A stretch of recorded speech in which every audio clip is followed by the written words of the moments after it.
In this video what we're going to do is deal with Atemi Waza. We're also going to have a look at the preemptive strike.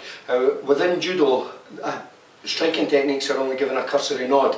There's not a great deal written about them, so what we're going to do is interpret the actual striking techniques from Judo in more or less our own way. The Bible of Judo, Kodokan Judo by Kano, states that Atemi Waza can be strikes with any of the body weapons from your head all the way down to the balls of your foot, everything in between. So what we're going to do in this video is take a look at that, and then once we've looked at the basic weapons, we're then going to go on and have a look at building a fence and preemptive striking.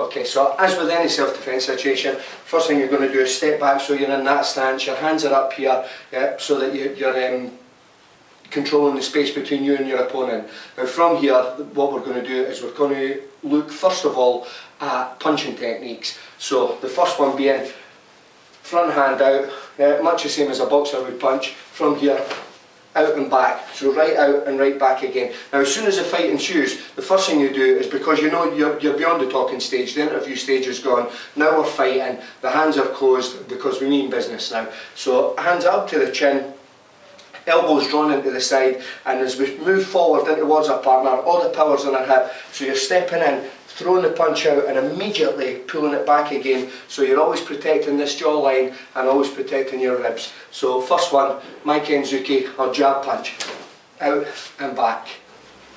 Okay, so the second technique we're going to do is Gyakuzuki, or normally practiced like this for a reverse punch, out and back. So you're thrusting your hips forwards at the same time, raising your heel off the ground, pushing this hand back, or pulling this hand back, pushing this hand out, and striking the target before immediately coming back into your fighting stance again.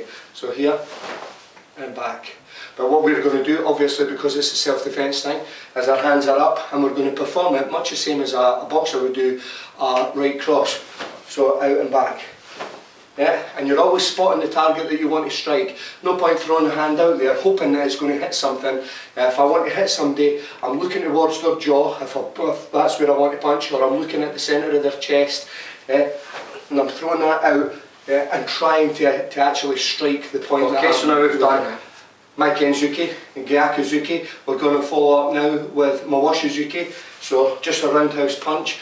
A hook. So again, it's all your power comes from your hips. If you just swing and punch with the power that's in your arm, all you're using is the muscles of your shoulder and your pectoral muscles. But if you're using your hip, I don't need to move my arm and I'm getting all that distance. Now this is a relatively close in punch. It's not something that you would swing at from out here. It's nice and close. You've done your couple of strikes and you're turning your hips in this direction at the same time as doing the strike. Okay, so nice easy following from that. We've got Maikenzuki, Gyakuzuki, Mawashizuki. So obviously the next one that we want to practice is Urazuki, or an uppercut. Again, you've done this and you're going to drop down so that your weight's, your centre's dropped, and then from there you're turning. And as you rise, again, all your power's on your hip. So the strike is coming from the ground, through your knees, through your hips, up through your shoulders, and it's focused on the two knuckles and at the end of your hand, kento here. So you're here and you're throwing it up. So 1, 2, 3, and throw that uppercut up. Okay, now we've had a quick look at the punches. What we're going to do is bring Stephen in, he's got the pads on, and show you how we practice the punches. So whenever somebody's holding the pads, it's meant to represent somebody's head. Unless you're doing it to the body, you hold it as if to represent the body. But for the moment, the strikes are going towards the head. So what we want to do is keep them as close together as we can. Stephen keeps his arms bent so they're like a shock absorber, they can absorb it, and ever so slightly as the punch goes out, pads down onto the punch, which if you don't do, you punch this and the hand comes flying away back. We want to try and minimise the movement so that we can get our punching drills done properly. So from here, again, we're in this position, my hands are open because we've just finished the interview stage, and now I can see in his eyes that we're going for fight or flight. The guy wants to go for it, so you've got to throw the punch out. So from there, your knees are bent, your hips are forward, you're in that nice comfortable stance. Hands are up to protect your chin and then to protect your elbow. Throw the punch out, and as you do, you're aiming for the opposite pad. So here, and back, and back. And I never take this away from my face until such times as I want to throw it, because this is my protection. If I throw and I miss this and Stephen swings this round and hits me, I need this hand up here to be able to protect me. So if you just beat me around the head with the pads, yeah, I want to be able to protect myself as well. Right, enough. He's getting excited. Okay, so hands are up. So punch the Maikenzuki. So what we're going to do is, once we've done this, immediately follow up with this, and there's a swift change in the hips. As you punch here, you're turning your hips in this direction and throwing the punch in the other direction. And really, all the power is generated in your hips. All your hands are is a delivery system. This is how I'm going to deliver my power into my opponent's body and hopefully put him down.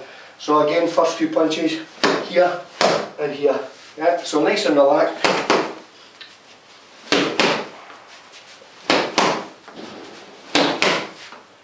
Yeah, so once we've done them, what we do is we're going to throw in the Mawashizuki, the hook punch. So one here, other one here. My body's now facing in this direction. So what I'm going to do is immediately turn my hips so I'm facing the opposite direction. And in doing so, it allows me to perform this hook without using the muscles in my chest and my shoulders.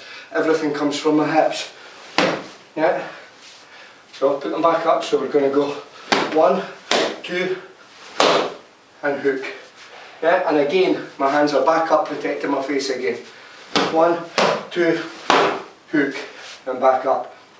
So now we've done that, we can build the drill up a little bit more, and we can throw in the Urazuki, the uppercut punch. So again, 1, 2, hook, and from here, I'm dropping down and punching up, back into my stance again. So 1, 2, 3, 4, and back into my stance. Now there's 1,000 drills that you can practice that incorporate these striking techniques. This is only one of many where you can bam, bam, and then swinging the hands over, yeah, to perform the ducking movements so that you can learn how to bob and weave, but we might look at them again later in a future video.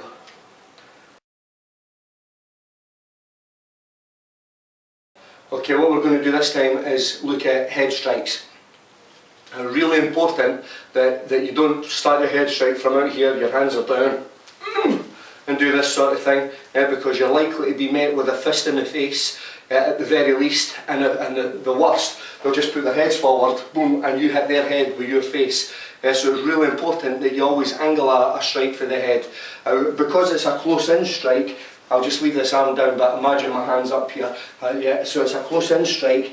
I want to always attack from the side, and I'm using this portion of my head here. So from this bulgy section all the way up is the section of head that I want to use, never my forehead, because if I'm going to use my forehead and he tips his head forward, again I'm going to end up doing some damage to myself. So what I want to do is hit him in his soft section with my harder section, which is up here.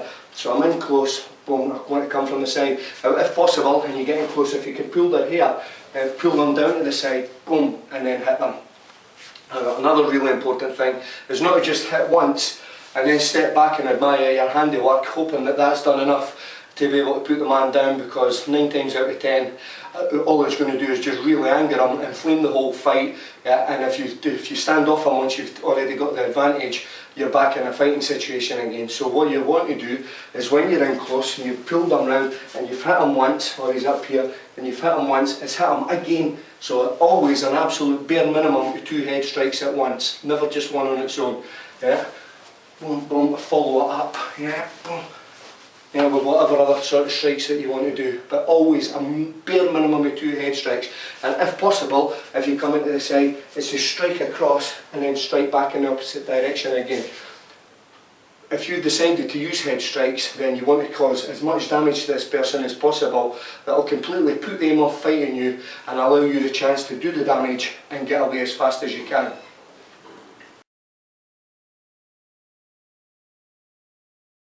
Okay, as we're working our way down the body, what we're going to do is we've used headbutts, we've used our fists. Now we're just going to open our hands and we're going to use Judo, knife hand strikes. Now there's all sorts of other strikes that you can do, you know, ridge, the bottom of your fist, the top of your fist, but generally punches are ideal. If you can learn how to punch properly and you can punch with power, then you're good to go. But also a good addition to your armoury is to use the open hand as well, specifically because your hands are already open, and my personal preference is to fight with my hands open rather than to restrict what I can do by keeping them shut. So if you keep your hands open and you're in nice and close, you can strike, and not only are you striking with the two knuckles that are in your fist, but you can use any point all the way down your forearm, which gives you a far larger striking surface and more opportunity to create damage to your partner. So you can do it from in here, and just lift your hands up, much the same as in karate. We do the rise and block, exactly the same thing, only you're striking again up into the neck area. Now, if you strike across the face, that's also good, but the neck is where it's really at and where you really want to be doing your strikes. So if Stephen's coming in nice and close and he's coming in to grapple me from here, boom, you can just throw that up, so you're hitting him with your whole forearm before you hit him with any other sort of strikes, which again, being a nice and close weapon, it gives you the opportunity to be able to do some damage to your opponent.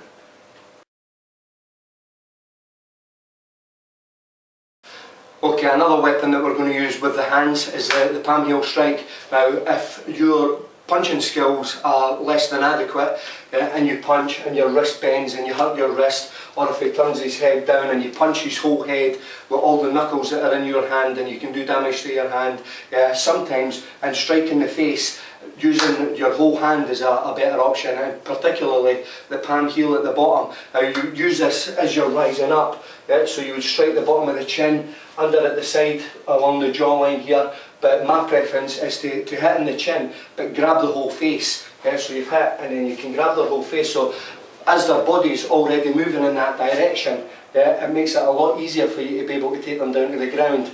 So also in doing that, if you hit in the chin here, which jerks their head back, you get their nose involved as well, and you can also, if you want to be really vicious, hook your fingers into their eyes. So here, grab the whole lot, drive them down, and where your osotogari and whatnot can come into play as well. Obviously it's not always necessary to do that, because if you hit them hard enough with enough venom, they're going to go down anyway. Now, another good thing is if you're in this sort of situation, you know, you're talking to the guy and he's being antagonistic and you're keeping him at bay by using your fence, and it does get to the point that you can see that he's ready to go for it and he gets to that fight or flight, his mouth dries up, you can see he's now only forming sentences with one word in it, like aye, aye, aye, aye. When the person gets to that stage, you know that they're just about ready to go for it, and at that point you can form a preemptive strike if you want, and a nice easy one to do is just to hit them with your whole palm right on their nose, and in doing so, not only will you hopefully get their nose to bleed, because you've done some damage there, but also the tear ducts in their eyes open up. It's quite hard to fight when that's happened. If you've ever been hitting the nose really quite hard, you find that the first thing that you do is bring your own hands up to cover your face, or to wipe your eyes, or to do anything like that. So if I hit Stephen and he brought his hands up, my next move would be to hit him with his own hands as they're up there. Now I would throw my fist in, bang, and cause even more damage.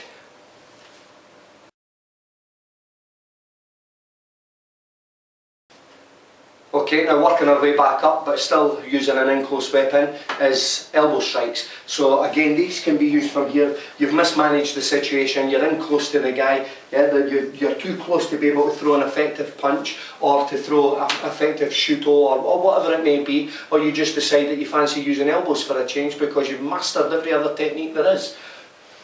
Not that I have. So you're in close. You can throw your elbow up. It's a good weapon to use from the side. Somebody approaches you from the side, you can throw an elbow up into their face, into their solar plexus. If somebody approaches you from the rear, you can strike them with the back of your hand or the palm of your heel, strike them here, which automatically, as soon as you do any sort of movement like that, especially towards a man, your body's natural instinct is to bring your head forward to remove this area out of danger. So if he approaches you from the back and you strike him here, you can now raise your elbow up, which is a good strike, enabling you to turn around before you hit him with some other sort of strike. So elbows are really good. They're also good as a follow-on technique. If you're in close, you've hit the guy, then you pull him round, Yeah, bang, you can hit them in here, especially if you're following them up with knees and stuff, boom, bang, any sort of elbow strike is good. Where it's the best place to use them is where it's too close a distance for to be able to rise up a punch and be able to do any sort of damage. Your elbows, just raise your head up, your elbows are nice and close. Yeah, sometimes offer you a better option.